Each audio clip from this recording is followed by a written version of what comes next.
Yo, what's going on, everyone? Welcome back to another edition of the Dak Cohen podcast. I'm your host, Dak Cohen, and today we're going to cover two things. But first,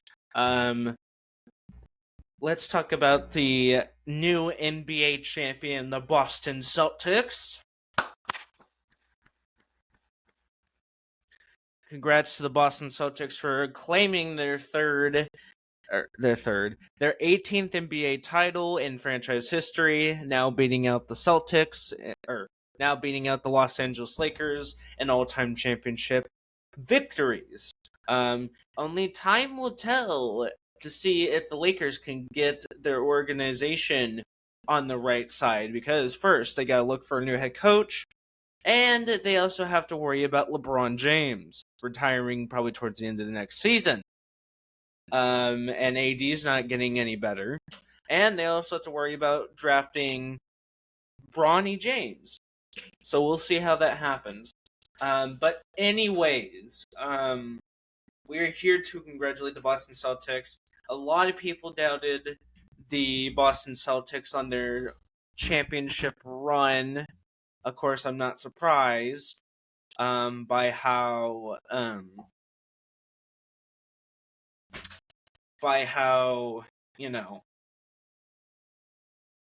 how they wouldn't be a good duo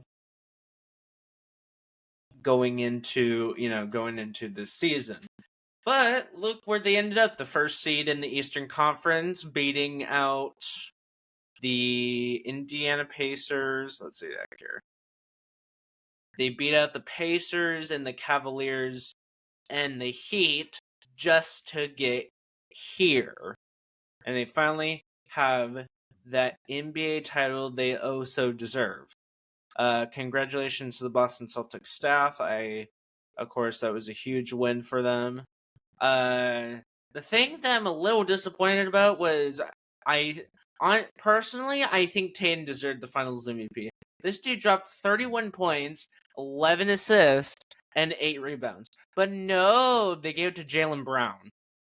Out of all people on this roster, they gave it to Jaylen Brown. And he only had 21 points, 6 assists, 8 rebounds, in only 44 minutes. Like, huh? I mean, congrats to Jaylen Brown, but personally, I think it should have went to Tatum. That's just me. Al Horford finally gets his ring after being an ancient player all this time. He's currently 38. He has played over 17 seasons, I believe, in this league, and he finally has won a title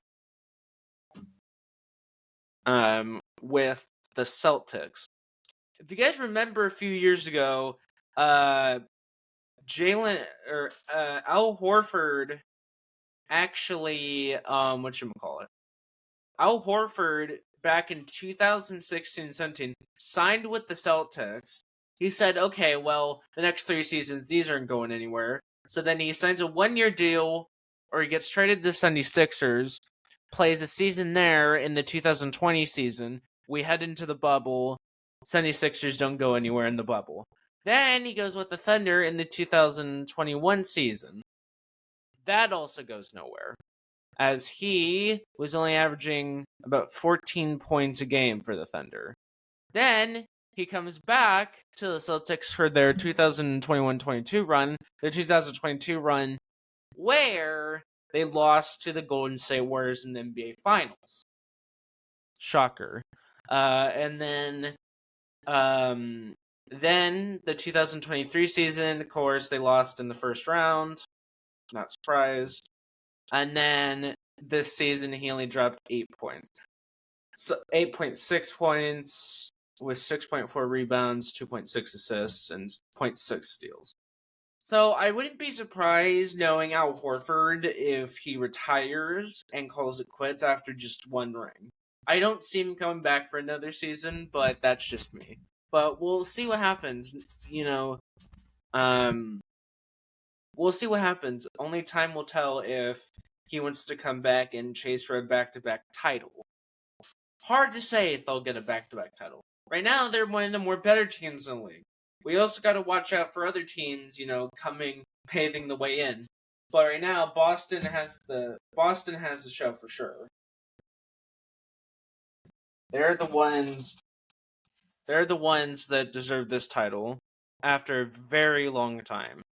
I mean, congratulations to Al Horford too, because he sat on that Celtics 6-man rotation. So I mean, great for him. Um, yeah, I wish nothing but the best for the Celtics. That's me. And yeah, I mean, what else can you say about the Boston Celtics? The thing that I disagree with the most, I saw this from like ESPN's First Take. Someone on there, I think it was Stephanie Smith, I could be wrong, said that the Lakers, the Lakers, the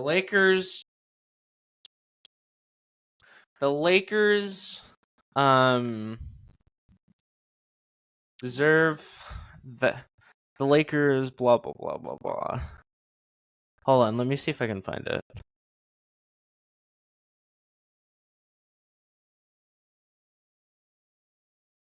It was something from First Take. Hold on, let me see if I can find it on YouTube. It's something from First Take. Give me a second. But yeah, it was quite interesting. Whoa.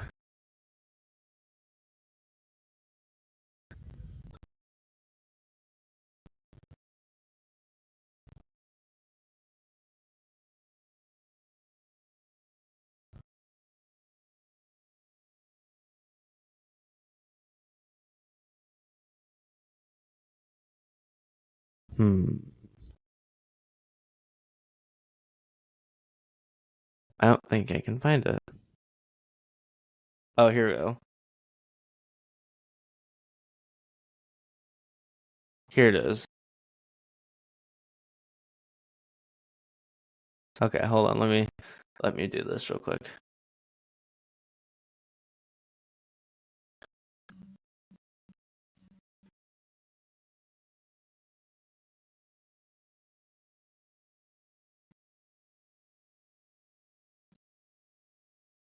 Share it. Why is it not sharing?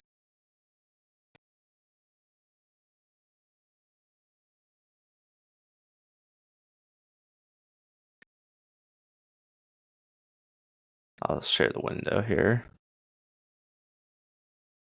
This is what I'm talking about.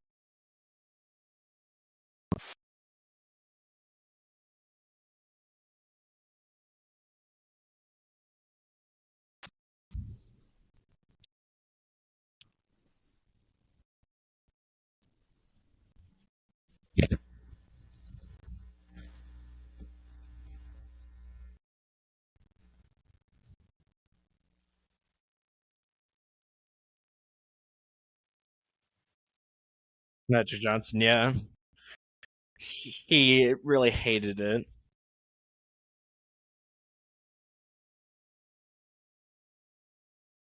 Well, that's just reality, isn't it, Mr. Magic?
Okay, so look at this. Most titles in NBA history, the Celtics have 18 now.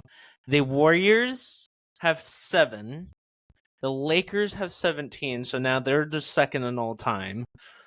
We can see if the Lakers will ever climb back up to tie it again. Right now, the Celtics currently have the league in this current day. The Bulls have 6, and the Spurs have 5. So that tells you that the Lakers need to get their A game on right. Though I'm going to disagree with Stephanie's opinion here with it comes to the Lakers being the better franchise. At the moment in time, if we're talking about just championships alone, I think right now that goes to Boston since they came off of a title less than probably 24 hours ago. But honestly, I feel like Boston has the better current day team compared to the Lakers. They need to get their the Lakers need to get their head on right, make sure to figure out their new coach. In the process, might I add you, and then see where it leads you. Because right now it is not leading you very far in championships, Los Angeles. You gotta get your head on right and then try to become better than the Boston Celtics. But the Boston, Boston currently has the better team. You got Jason Tatum, you got Jaylen Brown coming off of a Finals MVP, which I strongly disagree with. That should have went to Tatum, but they have shown that they can work as a duo and thrive under pressure. So that's why I think Boston is currently the better team. If we're talking about all time in players, then that's different. The Lakers actually have a chance there, but that's a different topic for another time. Right now, we're talking about the championships, and that belongs to the Boston Celtics. So, yeah, let's see what else he says.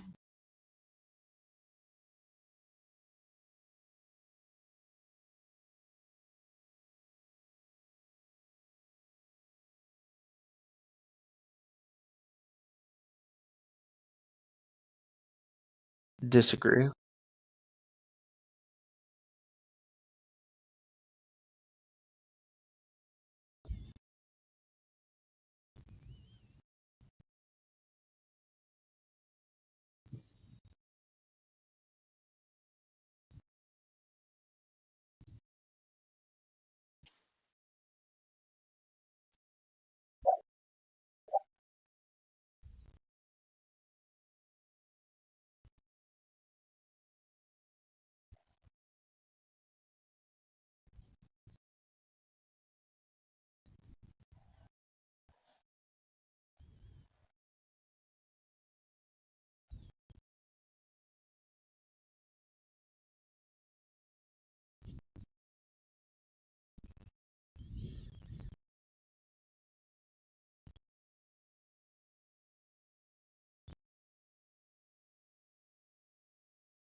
Okay, now they're just going off of the football, so yeah.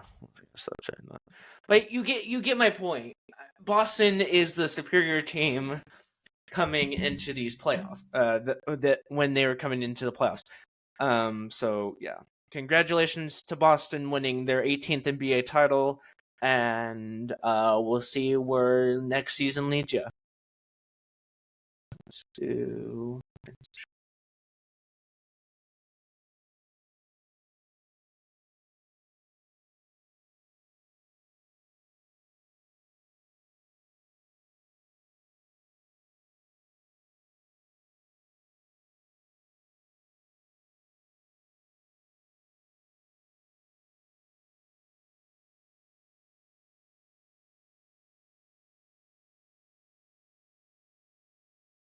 Okay. Uh. Well, interesting. Okay. If you look at it here, the Dallas. Now we're gonna switch our focus over to Dallas. The Dallas Mavericks were a great team going into these finals.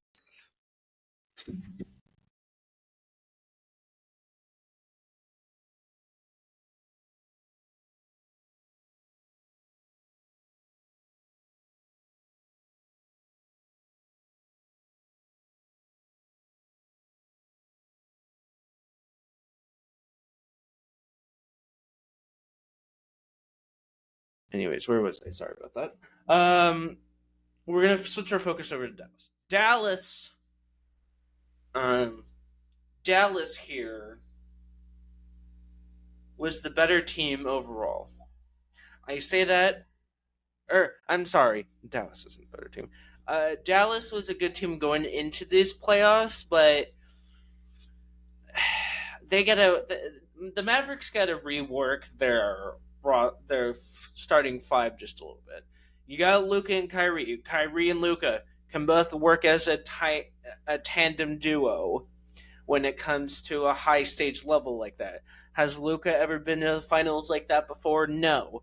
Do I see Luka returning next season? Yes. The reason I say I see him returning next season to the same stage is because this isn't Luka's first time the touching a big stage like that in the NBA Finals, and only winning one game out of that 6-game series is interesting. But where I see Luka next season is winning MVP.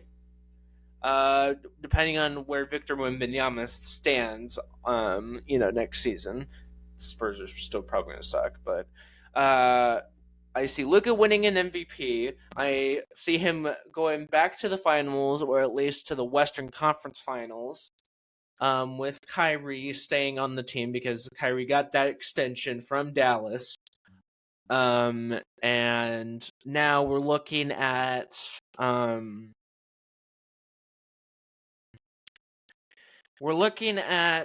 a team that can make it to the finals. They just need to retweak their roster just a tiny bit. I'm not blame. I'm If we had to blame someone for Dallas's downfall, I think that would have to go to Kyrie just a tiny bit because it was one game. I think game 3, game 4, something like that, where he shot terrible, and it was at home in Dallas. I think it was game 4 of that series, and he shot terrible. I mean, just absolute crap. But and we know that Kyrie Irving can be better, even though he's a controversial player. He can be better. I do see them. I do see them making it back to the Western Conference Finals next season, and then possibly the finals, depending on what that outcome is. Because Luka is one of the better players out of the Western Conference in this league. I do see that somewhat the same team coming back. I see Dallas doing something in the offseason with like signing a decently good rotation piece to their guy or trading someone or anything. I could definitely see that. But Only time will tell with the Dallas Mavericks. All I know is Luka. We saw that Luka can make it to that big stage after defeating the Timberwolves. We'll just see next season, because Dallas also has Minnesota to look out for, because Minnesota was on the trail of reaching their first NBA Finals in franchise history. But only time, like I said, only time will tell. Who will get to the? I could see the Western Conference Finals again next year be Minnesota and the Mavericks. Only time will tell, though. Congrats to Luka. You tried your best, but I guess it wasn't enough. I do hope to see the Dallas back at the same stage again next season. Only time will tell, though.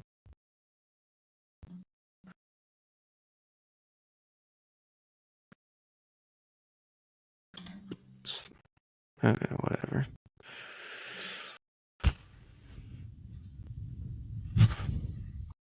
Okay, one last thing before we head out today.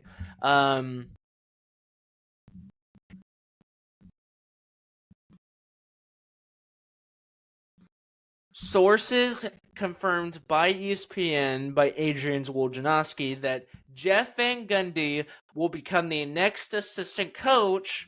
He's back as an assistant coach for the Los Angeles Clippers. He used to be an analyst on ESPN, but here's what ESPN says about it.